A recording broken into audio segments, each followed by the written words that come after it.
Didn't know what to expect when I went to see M3GAN. I only knew two things about this movie. One, that Alyssa Williams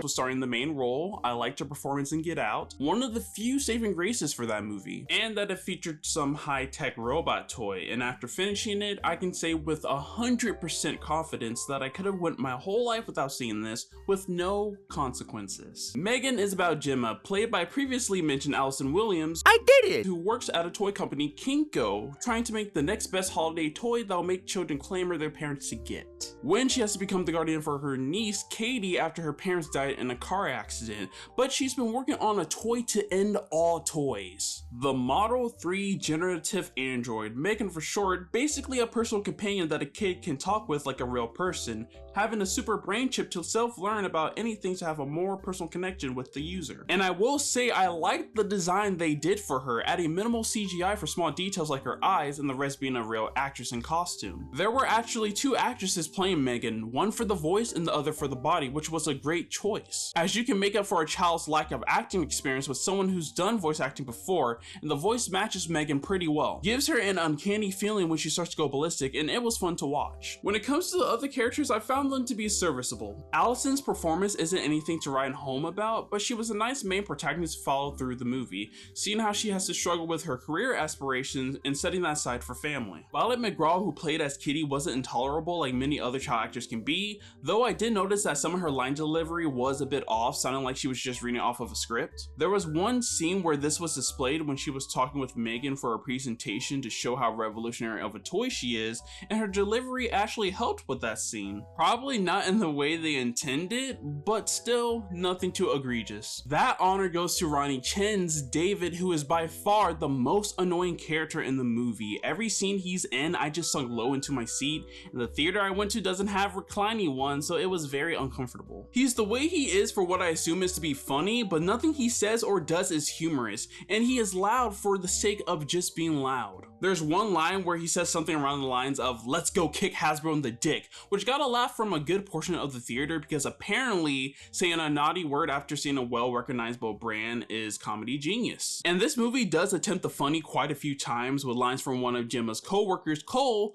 mostly consisting of small quips, but the funny is half-baked most of the time, leaving my eyes rolling with shoutouts to Tesla and Pornhub. Peak comedy. The theater was eating that shit up though, they couldn't contain themselves. For the story itself, it felt like I was being preached to, with the story of a woman making a robot doll that goes haywire coming second. The message that this movie is trying to give is that technology can have a negative effect on a child's development, specifically when it comes to dealing with trauma. You know, that talking point that the older generation has been talking about for a few decades now. And that's in a good amount of the dialogue in the movie. It's fine if a movie wants to have a message, but when that takes precedence over the story, then I don't feel like I'm being entertained, which is the one thing a movie should do, but instead lectured to. For instance, when Gemma starts noticing how infatuated Katie is with M3GAN, she explains how she's experienced a very traumatic event with her parents dying and shouldn't have to use M3GAN to cope with that loss. To drive the point home, Katie goes into a mental breakdown multiple times when she can't have M3GAN, because you know how kids get when you take away their electronics. They're complete savages. So relatable to parents. Gemma's other co-worker, Tess, only purpose in this movie is to keep reminding her that Katie needs that parental figure in her life and not to rely on M3GAN to do that job. In other words, reminding the audience of the overarching theme of the movie, and that got tiring pretty quick,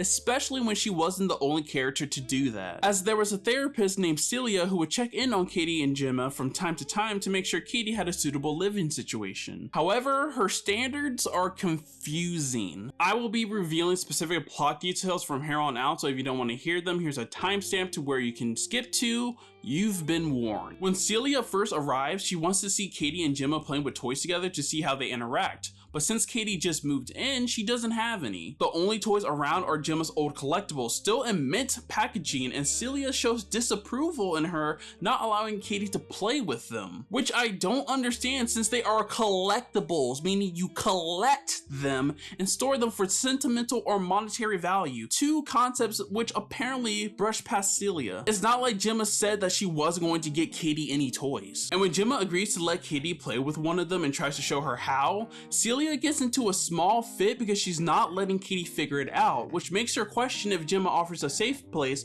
for Katie to live. Where the fuck is the correlation? Don't understand why this scene was used to show Gemma's incapabilities as a guardian or even exists when later on Celia also notices how infatuated Katie is with M3GAN, resulting in not connecting with Gemma, and spouts out attachment theory being the cause of it. Another instance of the movie waving its message in your face just in case you didn't quite get it. Now I want to go back to talking about our title character M3GAN because some of the things she didn't make any sense. M3GAN is programmed to protect the designated user, in this case Katie, from any physical and emotional harm, and she protects Katie a few times, resulting in killing a dog because it bit her, which I understand why she would. But she ends up killing the neighbor who owns the dog, which I was wondering why, because the neighbor didn't cause any physical harm to Katie, and the instances of emotional harm were directed towards Gemma after she thought that Gemma was responsible for her dog going missing. Towards the end, M3GAN does kill more people to try to get back to Katie, and it's the same question of why she would when those people didn't do anything to harm Katie. She just straight up murks them. They weren't even preventing M3GAN from getting to her, but I guess we gotta have a robot onslaught for the grand finale, which was alright. Probably the most interesting part of it was her using the blade of a paper trimmer as a weapon,